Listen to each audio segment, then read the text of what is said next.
Hi ಎಲ್ಲರಿಗೂ ನಮಸ್ಕಾರ. Welcome to Supriya Pakashale. ಇವತ್ತು ನಾನು ಮಾವಿನಕಾಯಿ ಸೀಸನ್ ಇದೆ ಅಲ್ವಾ, ಬೇಸಿಗೆಯಲ್ಲಿ ಮಾವಿನಕಾಯಿ ಸೀಸನ್ ಇರೋದ್ರಿಂದ ಮಾವಿನಕಾಯಿ ಸಿಕರಣೆ ಮಾಡೋದು ಹೇಗೆ ಅಂತ ತಿಳಿಸ್ಕೊಡ್ತಾ ಇದ್ದೀನಿ. ಈ ರೆಸಿಪಿ ನಿಮಗೆಲ್ಲ ಇಷ್ಟ ಆಗುತ್ತೆ ಅಂತ ಅಂದ್ಕೊಳ್ತಾ ಇದ್ದೀನಿ. ಇಷ್ಟ ಆದರೂ ಲೈಕ್ ಹಾಗೂ ಶೇರ್ ಮಾಡೋದನ್ನು ಮಾತ್ರ ಮರಿಬೇಡಿ.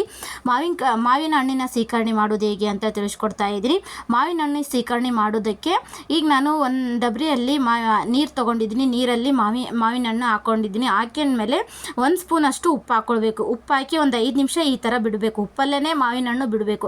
ಅದರಲ್ಲಿರುವ ಕೀಟಾಣುಗಳೆಲ್ಲ ಹೋಗ್ತಾವೆ ಅಲ್ವಾ, ಮೇಲೆಲ್ಲ ಕುಂತ್ಕೊಂಡಿರುತ್ತೆ.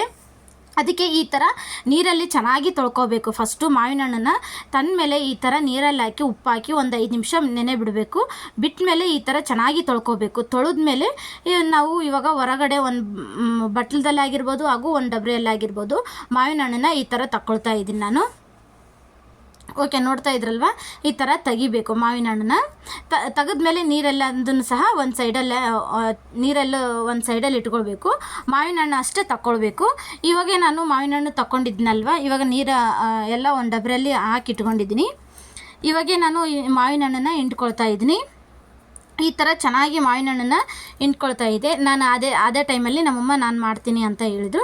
ಈಗ ನಮ್ಮಮ್ಮನ ಜೊತೆ ನಾನು ಮಾವಿನ ಹಣ್ಣಿನ ಸಿಕರಣೆ ಯಾವ ಥರ ಮಾಡ್ತಾರೆ ನಮ್ಮಮ್ಮ ಅಂತ ನಾನು ಇವಾಗ ತಿಳಿಸ್ಕೊಡ್ತಾ ಇದ್ದೀನಿ. ಈ ಥರ ಮಾವಿನ ಹಣ್ಣನ್ನು ಈ ಥರ ಚೆನ್ನಾಗಿ ಮೆತ್ತಗಾಗಿ ಮಾಡ್ಕೊಳ್ಬೇಕು. ಫಸ್ಟು ಮಾವಿನ ಹಣ್ಣು ನೋಡ್ತಾ ಇದ್ರಲ್ಲ, ಈ ಥರ ಮೆತ್ತಗಾಗಿ ಮಾಡ್ಕೊಳ್ಬೇಕು. ಮೆತ್ತು ಮಾಡ್ಕೊಂಡ್ಮೇಲೆ ಅದನ್ನು ಒಳಗಡೆ ಇರೋ ಗೊಟ್ಟೆ ಎಲ್ಲ ಹೊರಗಡೆ ತೆಗೆಯೋಕ್ಕೆ ಸಾಧ್ಯ.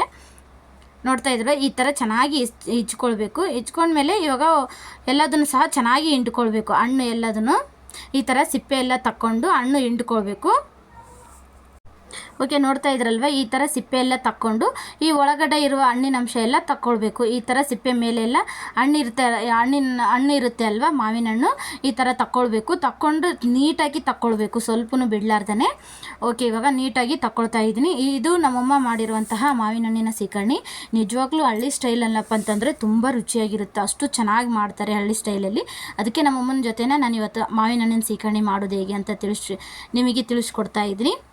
ಈ ಥರ ಇನ್ನೊಂದು ಸಹ ನಾನು ಮಾವಿನ ಹಣ್ಣನ್ನು ಎಲ್ಲದನ್ನು ಸಹ ಈ ಥರ ಸಿಪ್ಪೆಯಲ್ಲೇ ಹಾಕಿ ತೆಗಿತಾ ಇದ್ದೀನಿ. ಇವತ್ತಿನ ರೆಸಿಪಿ ಮಾವಿನ ಹಣ್ಣಿನ ಸಿಕರಣೆ ನಿಮಗೆ ಇಷ್ಟ ಆಯ್ತು ಅನ್ನೋರು ಲೈಕ್ ಹಾಗೂ ಶೇರ್ ಮಾಡಿ, ಹಾಗೂ ಇನ್ನೂ ಯಾರೆಲ್ಲ ಸಬ್ಸ್ಕ್ರೈಬರ್ ಆಗಿಲ್ಲ ಅಂದರೆ ಬೇಗ ಸಬ್ಸ್ಕ್ರೈಬರ್ ಆಗಿ. ಇವಾಗ ಮಾವಿನ ಹಣ್ಣು ಎಲ್ಲದನ್ನು ಸಹ ಸಿಪ್ಪೆ ಎಲ್ಲ ತಕ್ಕೊಂಡಿದ್ದೀನಲ್ವ.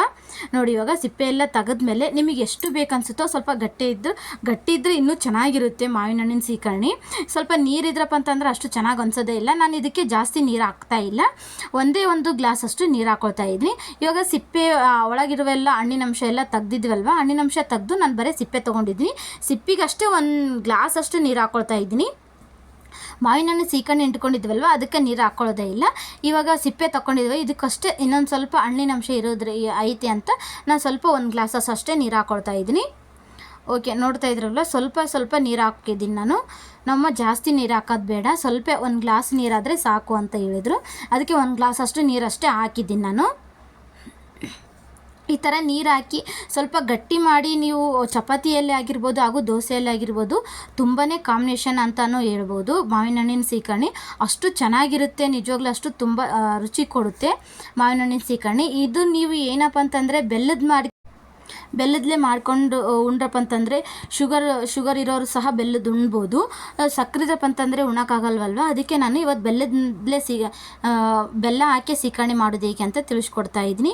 ಓಕೆ, ಇವಾಗ ನಾನು ಎಲ್ಲದನ್ನು ಸಹ ಸಿಪ್ಪೆಯಲ್ಲೇ ತೆಗೆದು ಇವಾಗ ನೀರೆಲ್ಲ ಹಾಕಿದ್ದೀನಿ. ಸ್ವಲ್ಪ ಗಟ್ಟಿಯಲ್ಲೇ ಮಾಡ್ಕೊಳ್ತಾ ಇದ್ದೀನಿ, ಹಂಗಾದರೆ ತುಂಬ ಚೆನ್ನಾಗಿರುತ್ತೆ ಅಂತ.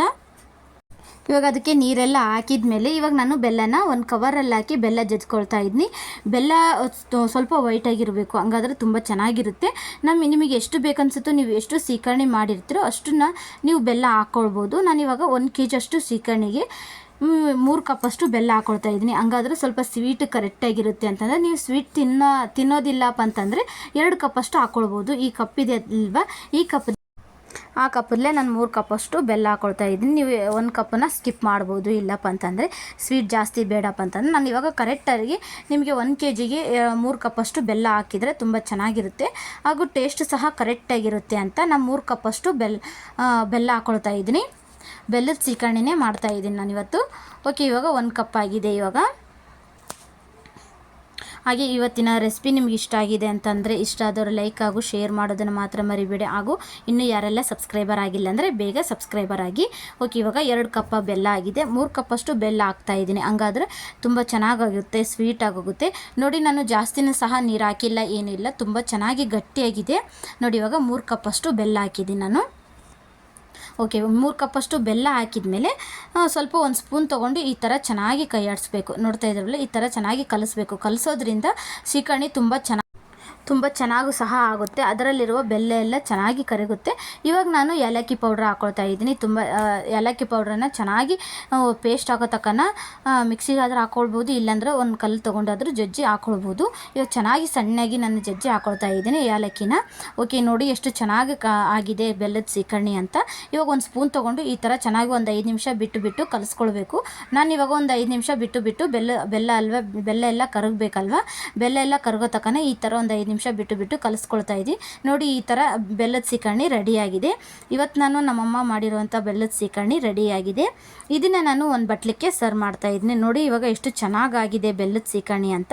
ನೋಡಿದ್ರೇ ಬಾಯಲ್ಲಿ ನೀರು ಬರುತ್ತೆ ಅಲ್ವಾ.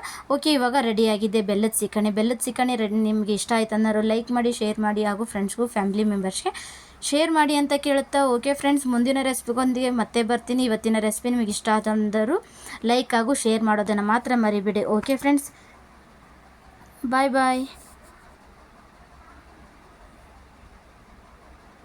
ನೋಡಿ ಎಷ್ಟು ಚೆನ್ನಾಗಾಗಿದೆ. ಓಕೆ, ಬಾಯ್ ಬಾಯ್.